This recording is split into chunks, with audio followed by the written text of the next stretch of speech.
आज जो है वो ये है, कल हमने चर्चा की थी किस तरह बसपा से चुनकर आए विधायकों ने कांग्रेस सरकार को बचाने में योगदान दिया और सरकार के साथ मिलकर काम किया, पार्टी में शामिल हो गए। क्या कांग्रेस उनको टिकट दे पाएगी, जबकि वो कांग्रेस के उम्मीदवारों को हरा कर आए थे सीट दर सीट।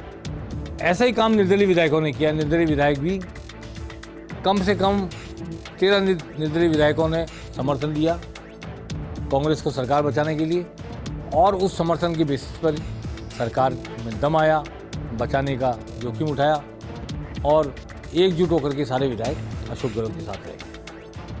अब इन निर्दलीय विधायकों पर चर्चा कर लेते हैं। ऐसा माना जा रहा है कि इनसे भी इनको वचन दिया गया था कि हम आपको टिकट देंगे कांग्रेस का, ऐसा माना जाता है राजनीतिक क्षेत्र में। तो क्या ये संभव हो पाएगा कि इन 13 के 13 लोगों को जो निर्दलीय विधायक चुनकर आए समर्थन दिया जा सके, टिकट दिया जा सके कांग्रेस का? इस पर आज हम चर्चा करेंगे। सबसे पहले बात करते हैं जयपुर के बाहर निकलते ही बस्ती की। लक्ष्मण मीणा IPS 79,000 80,000 के आसपास वोट मिले और उन्होंने कन्हैयालाल मीणा बीजेपी के जो दिग्गज थे, कई बार जीते हुए MLA कन्हैयालाल मीणा, बड़ा नाम उनका, उनको हराया। लेकिन उनसे दुगने वोट मिले इनको, लक्ष्मण मीणा को। लक्ष्मण मीणा दरअसल कांग्रेस के ही MLA होने वाले थे, कांग्रेस के टिकट जारी होने वाले थे।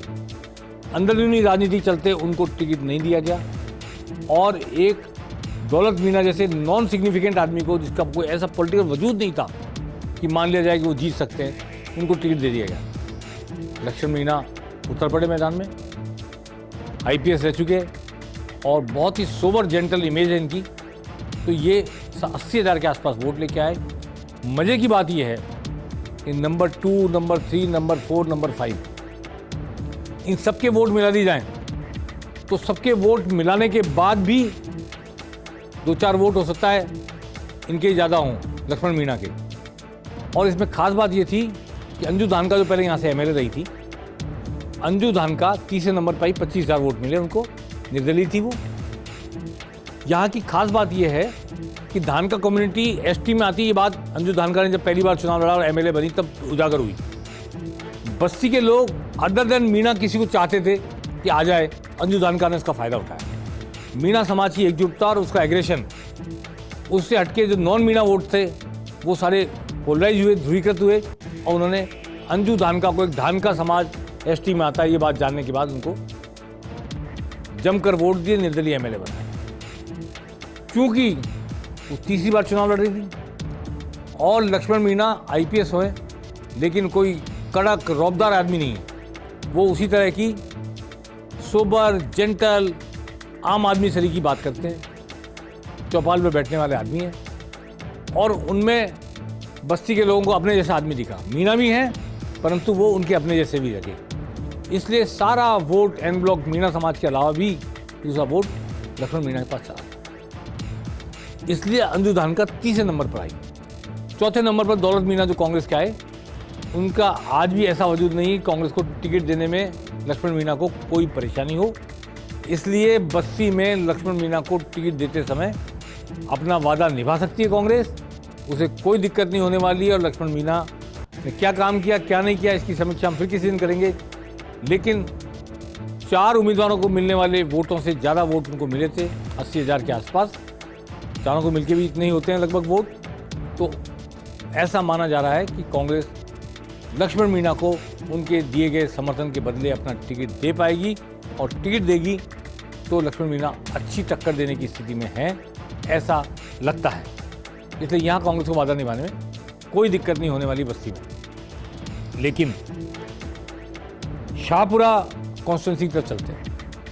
ये भी शाहपुरा भी जयपुर की बाहर लगती हुई कॉन्स्टिट्यूंसी है और शाहपुरा की बात यह है कि वहाँ आलोक बेनीवाल निर्दलीय 66,000 वोट लेके आए, जो कमला बेनीवाल के बेटे हैं। कमला बेनीवाल डिप्टी CM रही है राजस्थान की, गुजरात की राज्यपाल रही हैं, उनके बेटे हैं।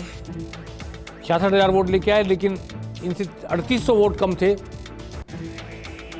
कांग्रेस के प्रत्याशी मनीष यादव के। मनीष यादव राजस्थान यूनिवर्सिटी के छात्र संघ अध्यक्ष रह चुके हैं, उन्हें कड़ी टक्कर दी।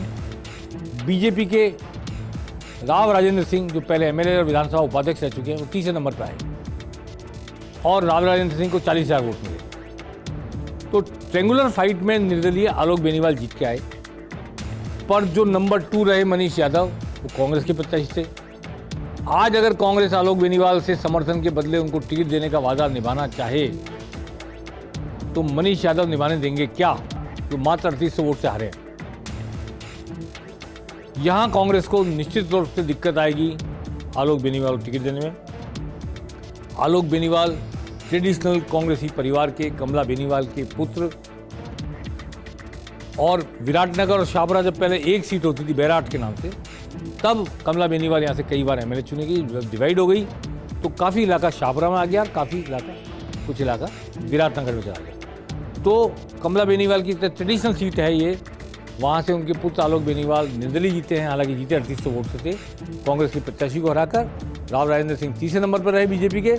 लेकिन अब कांग्रेस अगर आलोक बेनीवाल को टिकट देती है समर्थन के बदले, अपनी कोई वचनबद्धता है उसको निभाना चाहती है, तो मनीष यादव बीच में आएंगे, जो राजस्थान यूनिवर्सिटी के छात्र संघ अध्यक्ष रह चुके हैं, कांग्रेस की टिकट पर चुनाव लड़े, मात्र 3800 वोट से आ रहे। यहाँ कांग्रेस को दिक्कत आ सकती है आलोक बेनीवाल को। ये हो सकता है कि आलोक बेनीवाल को वो बैराट सीट के ही दूसरे हिस्से विराटनगर में भेज दे, वहाँ भी काफ़ी संख्या में जाट हैं, और कंबाइंड सीट थी जब शाहपुरा और विराटनगर मिलके, कमला बेनीवाल वहाँ से एमएलए थी। लेकिन वहाँ इंदिराज गुर्जर एमएलए कांग्रेस के, सचिन पायलट के बहुत नज़दीकी हैं, कैसे उनका टिकट काटा जा सकेगा। इसलिए कांग्रेस के सामने ये दुविधा होगी, कैसे वो शाहपुरा में टिकट दे ना दे आलोक बेनीवाल को, और अगर नहीं दिया और वो फिर ट्रेंगुलर फाइट में लड़ लिए तो उनकी जीत के आने की संभावना वैसी बनी रहती है जैसे पिछली बार।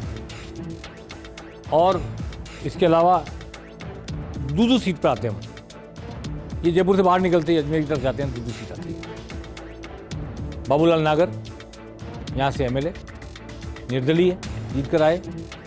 बाबूलाल नागर पहले कांग्रेस में थे, मंत्री रहे राजस्थान सरकार में, अशोक गहलोत के सबसे नज़दीकी लोगों में से एक, और बाबूलाल नागर 68,000 वोट लेकर के जीते। नंबर 2 पे प्रेमचंद बैरवा थे बीजेपी के, और करीब 15,000 वोटों का 14-15,000 वोटों का अंतर रहा दोनों। लेकिन कांग्रेस का ओरिजिनल प्रत्याशी रितेश बैरवा तीसरे नंबर पर रहा, और रितेश बैरवा को 28,000 वोट मिले। अगर वो बैरवा वोट हैं और बैरवा वोट ही प्रेमचंद बैरवा के डिवाइड किए उन्होंने, तो निश्चित तौर पर बाबूलाल नागर को जब टिकट दिया जाएगा तो उनको थोड़ी सी परेशानी आ सकती है। लेकिन कांग्रेस का ट्रेडिशनल वोट अगर रितेश बैरवा को मिला है और बाबूलाल नागर को भी गया है, निश्चित तौर पर बाबूलाल नागर वहाँ पुराने कांग्रेस थी और काफ़ी एस्टेब्लिश कांग्रेस ही रहे, निर्दलीय जीते हैं, तो उनको टिकट देने में रितेश बैरवा कोई आड़ लगा सके ऐसा नहीं लगता। कांग्रेस के सामने कोई दुविधा तो नहीं होगी, लेकिन बैरवा वोटों का डिवीजन खत्म होएगा, इससे सावधान रहना होगा बाबूलाल नागर को। हालांकि बाबूलाल नागर ने 5 साल बहुत तो विकास के काम कराए अशोक गहलोत सरकार का समर्थन लेने के बाद, क्योंकि वो अशोक गहलोत के काफ़ी नज़दीक रहे, सेवा दल के अध्यक्ष रहे राजस्थान के। और बाबूलाल नागर जैसा हमने कई बार जाना भी बातचीत में उनसे कि हर दिन 5-7 जगह बैठने जाते हैं, शादी ब्याह में जाते हैं, सुबह 8-10 बजे 9-10 बजे निकलते हैं, रात 12 बजे घर लौटते हैं जयपुर। तो उन्होंने बहुत मेहनत की 5 साल, इसलिए वो कांग्रेस की टिकट पर भी जैसे ट्रेंगुलर फाइट में जीत के आए निर्दलीय 14-15,000 वोट से, कांग्रेस की टिकट पर भी मजबूती से वो अपना दावा रखेंगे, मजबूती से टक्कर देंगे, ऐसा लगता है। कांग्रेस को यहाँ भी दिक्कत नहीं आने वाली है। अब जो दिक्कत आ सकती है वो किशनगढ़ में आ सकती है। किशनगढ़ में सुरेश टांक ने निर्दलीय चुनाव जीता, और सुरेश टांक वहाँ पर बीजेपी के टिकट पर नगर पालिका के अध्यक्ष रह चुके, मार्बल एसोसिएशन के अध्यक्ष रह चुके। पूरा मार्बल एरिया उनके साथ खड़ा हो गया था, वो निर्दलीय खड़े हुए थे। उन्होंने बीजेपी के डॉक्टर विकास चौधरी को हराया, जो अजमेर विश्वविद्यालय छात्र संघ के अध्यक्ष रह चुके हैं और वसुंधरा राजे के बेहद करीब है। जब वो छात्र संघ के अध्यक्ष थे अजमेर विश्वविद्यालय के, तो वसुंधरा राजे उनके छात्र संघ का उद्घाटन करने गई थी। बाद में वसुंधरा राजे ने उनका टिकट दिया। उस वक्त के जो विधायक थे भागीरथ चौधरी, उनका टिकट काटकर टिकट दिया। बाद में भागीरथ चौधरी लोकसभा में चले गए, अलग बात है। अब डॉक्टर विकास चौधरी बीजेपी से आएंगे नहीं आएंगे, ये बात तो एक प्रश्नवाचक चिन्ह लिए हुए खड़ी है, क्योंकि ऐसा सवाल चल रहा है कि 6, 7, 10 सांसदों को विधानसभा चुनाव लड़ाया जाए, उनमें भागीरथ चौधरी का नाम भी है। लेकिन भागीरथ चौधरी खुद इच्छुक नहीं है विधानसभा चुनाव लड़ने के, परंतु हो सकता है पार्टी का फैसला हो कुछ सांसदों को लड़ने का, उसमें उनका नंबर है। विकास चौधरी वो व्यक्ति हैं जो सालासर वसुंधरा जन्मदिन मनाया गया, 25-30 गाड़ियाँ लेके गए। जब वसुंधरा किशनगढ़ से गुजरती हैं, अजमेर जाती है, कहीं और जाती हैं, सैकड़ों की संख्या में अपने समर्थकों को लेके वहाँ स्वागत करते हैं, जय जयकार करते हैं वसुंधरा जी की। बिल्कुल वसुंधरा जी के करीबी व्यक्ति हैं। अब टिकट बांटते वक्त किसका श्रेय रहता है, पार्टी आलाकमान के पास सर्वे क्या है। हालांकि विकास चौधरी ने 5 साल कमर कसी है, 65,000 वोट लेके आए थे, पहली बार चुनाव लड़ता था, 65,000 वोट लेके आए थे। और वो तब लाए थे जब कांग्रेस का प्रत्याशी और कांग्रेस का बागी प्रत्याशी दोनों जाट थे। किशनगढ़ सीट को जाट ओरिएंटेड सीट माना जाता है। कभी सुवालाल चौधरी वहाँ से जीतते थे, कभी भागीरथ चौधरी जीतते थे, और कभी नाथूराम सिनोदिया वहाँ से जीतते थे। नाथूराम सिनोदिया कांग्रेस की टिकट पर कई बार एमएलए रहे, वहाँ से उनका टिकट काटा गया और पायलट समर्थक नंदराम ढाकण को टिकट दिया गया। नंदराम ढाकण तो कांग्रेस के प्रत्याशी थे, उनकी तो जमानत जब्त हो गई। नाथूराम सिनोदिया 22,000 वोट लेकर आए, तीसरे स्थान पर रहे, और 65,000 वोट लेकर विकास चौधरी दूसरे स्थान पर रहे। पहले स्थान पर 82,000 वोट लेकर के सुरेश टांक रहे, सुरेश टांक जीत कर आए। सुरेश टांक जब जीत कर आए थे तो पूरी मंडी एक हो गई थी उनके पक्ष में। जाट वोट डिवाइड हुआ 3 हिस्सों में, पहली बात। दूसरी बात, पूरी मंडी के लोग, व्यापारी, जो बीजेपी के थे वो भी, कांग्रेस के थे वो भी, वो सब एकजुट हो गए। मदनगंज किशनगढ़ जो शहर था, कस्बा था, उसने पूरा खुलकर साथ दिया सुरेश टांक का। सुरेश टांक उन 3 विधायकों में से थे, निर्दलीय विधायकों में से, जो सचिन पायलट के साथ मानेसर गए थे। और मानेसर में जाने के बाद उनके खिलाफ एक FIR दर्ज हुई यहाँ पर एंटी करप्शन डिपार्टमेंट में। वो फिर 3 विधायक अलग जगह रहे, तीनों निर्दलीय, बाद में लौट के आए। लेकिन मुख्यमंत्री अशोक गहलोत से उन्होंने विकास का काफ़ी काम कराया किशनगढ़ में। खासतौर पे मदनगंज के बीच से निकलने वाली सड़क, जिस तरह सीमेंटेड सड़क बनाई है उन्होंने, वो तो काफ़ी सराहनीय काम है उनका। परंतु इस बार जाट वोट उस तरह शायद डिवाइड ना हो, एक बात। दूसरी बात ये, कांग्रेस को इनको टिकट देने में जोड़ आएगा, क्योंकि ये ट्रेडिशनली किसान ओरिएंटेड जाट बेल्ट की सीट मानी जाती है किशनगढ़। इसलिए गैर जाट को, और अगर जाति समीकरण देखें तो कोई समीकरण नहीं है इनका, सिवाय इसके कि व्यापारी वर्ग इनके साथ था, और बीजेपी और कांग्रेस दोनों तरफ के असंतुष्ट लोग इनके साथ हो गए थे खड़े। आज वो स्थिति आएगी या नहीं आएगी, कांग्रेस को इनको टिकट देने में बहुत जोर आएगा। किसी गैर जाट को टिकट देना आसान नहीं हुआ, कांग्रेस के लिए भी, बीजेपी के लिए। अभी तो ये भी सवाल निशान है, सुरेश टांक खुद किससे टिकट चाहते हैं, बीजेपी से या कांग्रेस से। किशनगढ़ में चर्चा है वो ये है कि वो बीजेपी के टिकट पर नगर पालिका अध्यक्ष रहें, हो सकता है एक टाई वहाँ बीजेपी में करें। और दूसरे लोग कहते हैं, उनके समर्थक, तो नहीं, अशोक गहलोत का कमिटमेंट है उनको टिकट देने का, अशोक गहलोत उनको टिकट देंगे ही।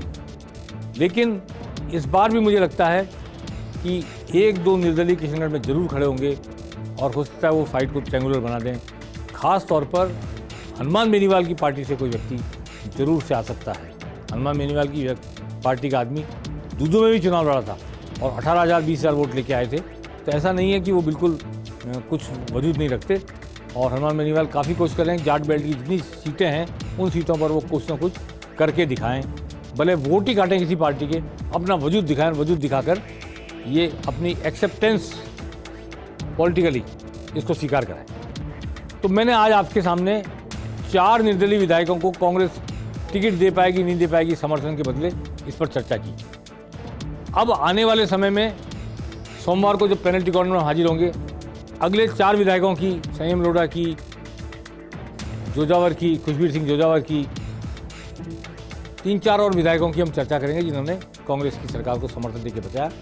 क्या कांग्रेस समर्थन का अपना वादा निभा पाएगी उनके साथ, इस पर चर्चा करेंगे। फिर शेष 5 विधायकों पर फिर चर्चा करेंगे, जिसमें ओम प्रकाश हुड्डा भी शामिल हैं। तो आने वाले दिनों में हम राजनीतिक हलचल पर चर्चा करेंगे, उसकी समीक्षा भी करेंगे। साथ ही हम कांग्रेस सरकार को जिन निर्दलीय विधायकों ने समर्थन दिया, क्या आने वाले चुनाव में कांग्रेस अपने टिकट पर उन्हें चुनाव लड़ा पाएगी, अगर लड़ाएगी तो क्या टिकट देने में परेशानी सामने आएगी, और लड़ते समय क्या रणनीतिक कौशल दिखाना पड़ेगा, क्या रणनीति बनानी पड़ेगी, इस पर चर्चा करेंगे। पेनल्टी कॉर्नर में आज बस इतना ही। नमस्कार।